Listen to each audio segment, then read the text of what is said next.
Welcome to the CDA Institute's Expert Series. I'm your host, Josh Malm, and today I'll be speaking with John Conger.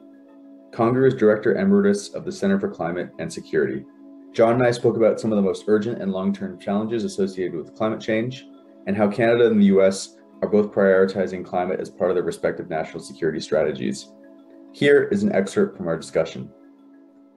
How well is Canada anticipating climate security risks? And how effective has our approach been so far in developing a security strategy to address the risks of climate change?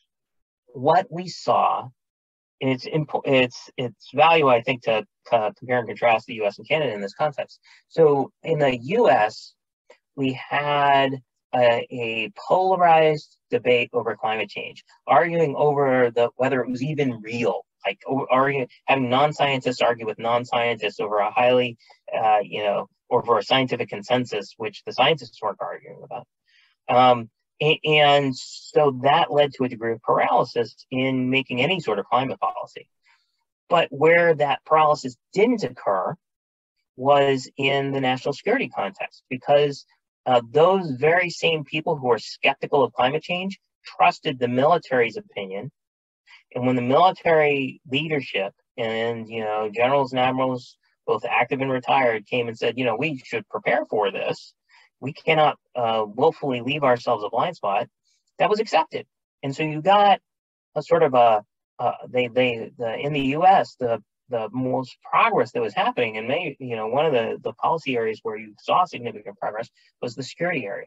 Well, in Canada, it was different. So in Canada, as you look at the challenges there, you see that the consensus over the science was clear. There were carbon policies in place. There were a whole host of things that were articulated as, a government policy.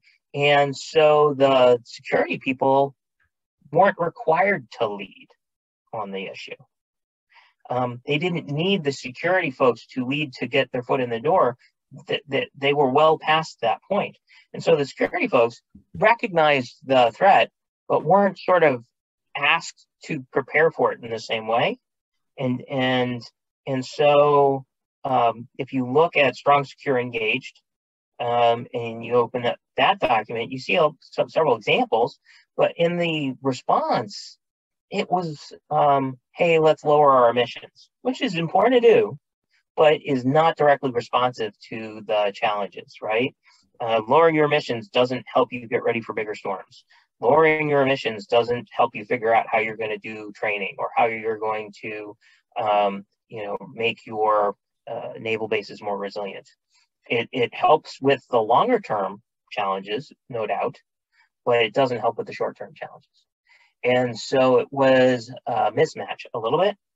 And so what we see now, what do we see now? What we see is the DND is starting to think through these issues much more directly.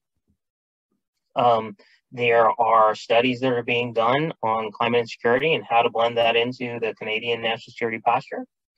Canada has volunteered to host the NATO Center of Excellence on Climate and Security. And there's, as in many bureaucracies, the NATO bureaucracy it'll take, multiple years before that gets set up. But nonetheless, it was an important step. And so I think now there's sort of a turning there where they're focusing on those short-term impacts and how to cope with them in a newer way.